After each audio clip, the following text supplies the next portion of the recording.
Subscribe करते वक्त bell icon को जरूर प्रेस करें जिससे लेटेस्ट एजुकेशनल वीडियोस का नोटिफिकेशन आपको मिलता रहे।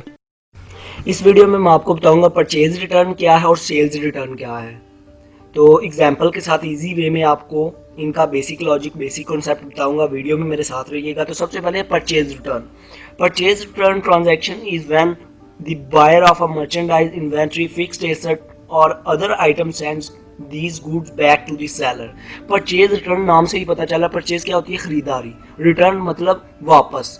तो जो आपने चीज़ें खरीदी हैं, जो आपने चीज़ें बाय की हैं अपने सेलर से, कोई रॉ मटेरियल खरीदा है, कोई गुड्स खरीदी हैं, कोई फिक्स्ड एसेट खरीदा है, उसमें कोई मसला बन गया है, उसमें कोई कन्फ्लिक्ट आ गया है, कोई प्रॉब्लम क्रिएट हो गई है, या वैसे ही आपको वो चीज़ की ज़रूरत नहीं, तो वो आपने अपने सेलर को वापस कर दी है। अपनी परचेज में से जो आपने ख़रीदारी की है उसमें से आपने कुछ चीज़ें वापस कर दी हैं, उसको हम कहते हैं परचेज रिटर्न। और परचेज रिटर्न जो है ट्रेडिंग अकाउंट में परचेजेस में से माइनस कर दी जाती है। इसकी अमाउंट परचेजेस में से माइनस करके जो अमाउंट, एग्जैक्ट अमाउंट आती है, उसको आगे लिखा जाता है। आपको परचेजेस की अमाउंट गिवन होगी और परचेज रिटर्न की अमाउंट अलग गिवन होगी। आपने सबसे पहले ऊपर परचेज लिखना है, जितनी अमाउंट है उसकी अमाउंट में से माइनस करके जो अमाउंट आनी है वो आपकी परचेजेज होनी है। क्योंकि आपने एक 10,000 की चीज़ें खरीदी, 1,000 की वापस कर दी, तो 10,000 में से 1,000 को माइनस करेंगे तो 9,000। आपने खरीदारी कितने की? 9,000 की। तो 9,000 जो आपकी एग्जैक्ट अमाउंट है वो है आपकी परचेजेज। आगे है sales return. Merchandise that was return to the seller by a customer when merchandise sold on a credit is returned, this account is debited and account receivable is credited।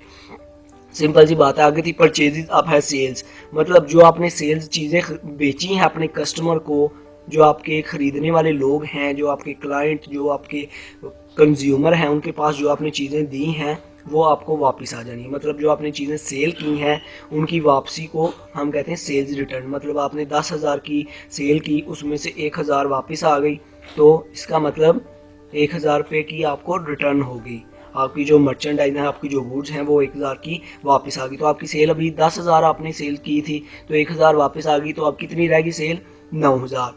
तो simple सी बात है। Credit वाली side पे हम sales को लिखते हैं और जो अमाउंट हमें सेल्स की गिवन होगी उसमें से सेल्स रिटर्न की अमाउंट को माइनस करके जो एग्जैक्ट अमाउंट आती है उसको हम आगे लिख देते हैं। वो हमारी क्रेडिट साइड पे एग्जैक्ट सेल्स की अमाउंट होती है।